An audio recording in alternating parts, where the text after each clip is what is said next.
अस्सलाम वालेकुम दोस्तों, की हाल चाल है? ठीक ठाक हो? असी आए अज 125 का समान लैन ते 125 तैयार करवाना अपना। तुहानू दिखाने 125 तबाह होया पिया, चेक कराने बाकी देखो।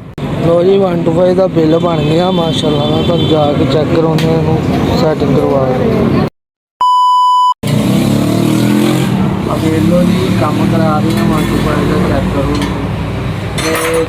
दलीलो खुआर करवाता सानू मोटे ने, कहना 125 तो पैसे नहीं लाता। समान उगा मोटे आ देखो गरारी सैट बैक बत्ती हर शह खुआर 125 मोबाइल तक सोटी हर शह विखा यार। कहते समान नहीं पूछता 125 हर शह 125 पिछला टायर खुलिया है फुल पान भाई को पुछ किदा नहीं हालत भाई 125 की दसो जरा किदा दी सी भाई हालत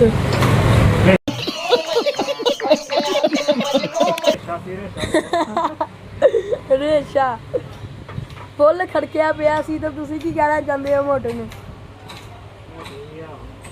आहो बाय बाय टाटा जियो। ਹੁਣ ਜਾਵਾਂਗੇ ਉਸਤਾਦ ਜੀ ਆਪਾਂ ਹੁਣ ਫਰੈਸ਼ ਕਰਾਉਣ। ਆਪਣੇ ਕੋਲ ਚਮਕ ਆ ਗਈ ਨਾਲ ਹੀ ਉਹਨੂੰ ਧਵਾਵਾਂਗੇ ਫਰੈਸ਼ ਕਰਾਵਾਂਗੇ ਨਿਊ ਹੋਣਾ ਬਣਾਵਾਂਗੇ। ਕੀ ਕਹਿਣਾ ਚਾਹੁੰਦੇ ਅਜੇ ਭਾਈ ਹਲੇ ਤੇ ਮੈਨੂੰ ਮੇਰੇ ਤੇ ਪੈਸੇ ਲੱਗਣ ਦੇ ਮੈਨੂੰ ਪਤਾ ਲੱਗਣ ਦਿਆ ਮੈਂ ਕੀ ਕਹਿਣਾ। ਮੈਂ 125 ਵਾਲੇ ਵੇਖ ਕੇ ਰੋ ਰਿਹਾ ਹਲੇ। ਬਾਕੀ ਗੱਲਾਂ ਬਾਅਦ ਦੀਆਂ ਧਵਾ ਕਿੰਨੇ ਕੁ ਪੈਸੇ ਲੱਗ ਗਏ ਤੁਹਾਡੇ?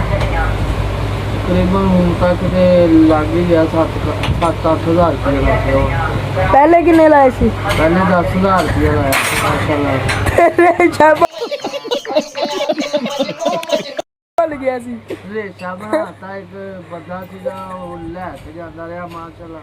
कहना मैं इनू चलावा ते खोल जाए सही है। मैं फिर उन्हें खोल दिता एक किस्म का, मैं फिर बंद करा दिया। ठीक है ओके हो गया। लो जी भाई साडा मोटरसाइकिल करन लगे वाश। हो लगा साडा सजादा वाश।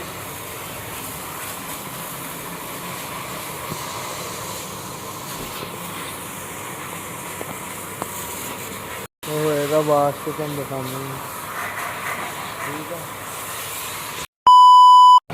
लो जी ਤੁਹਾਡਾ ਵੀਰ ਆ ਗਿਆ ਵਾ ਮੋਟਰਸਾਈਕਲ ਬਣਵਾ ਕੇ। ਤੁਹਾਨੂੰ ਕਿਹਾ ਸੀ ਤੁਹਾਨੂੰ ਵਿਜ਼ਿਟ ਕਰਾਉਣੇ ਬਾਅਦ ਚੋਂ ਮੋਟਰਸਾਈਕਲ ਦਾ ਕਿੱਦਾਂ ਦਾ ਤਿਆਰ ਹੋਇਆ। ਦੇਖ ਲਓ ਜੀ ਤੁਹਾਡੇ ਸਾਹਮਣੇ ਆ ਮੋਟਰਸਾਈਕਲ, ਚੈੱਕ ਕਰ ਲਓ। ਸਾਡੇ ਕੋਲ ਤੇ ਇਦਾਂ ਦਾ ਹੀ ਤਿਆਰ ਹੋਇਆ ਭਰਾਵਾ। ਪੈਸੇ ਹੋਣਗੇ ਇਨਸ਼ਾਅੱਲਾ ਤੇ ਫਿਰ ਸ਼ੁਰੂ ਕਰਾਂਗੇ ਆਪਾਂ ਨਵਾਂ ਲੈ ਕੇ ਆਵਾਂਗੇ ਇਨਸ਼ਾਅੱਲਾ। ਬਾਕੀ ਵੀਡੀਓ ਅੱਛੀ ਲੱਗੇ ਲਾਈਕ ਤੇ ਸਬਸਕ੍ਰਾਈਬ ਕਰਨਾ ਵਾ। ਆਪਣੇ ਭਾਈ ਨੂੰ ਦੁਆਵਾਂ 'ਚ ਯਾਦ ਕਰਦਾ। ਮਿਲਦੇ ਆ ਅਗਲੇ ਵਲੋਗ 'ਚ। ਅੱਲਾ ਹਾਫਿਜ਼।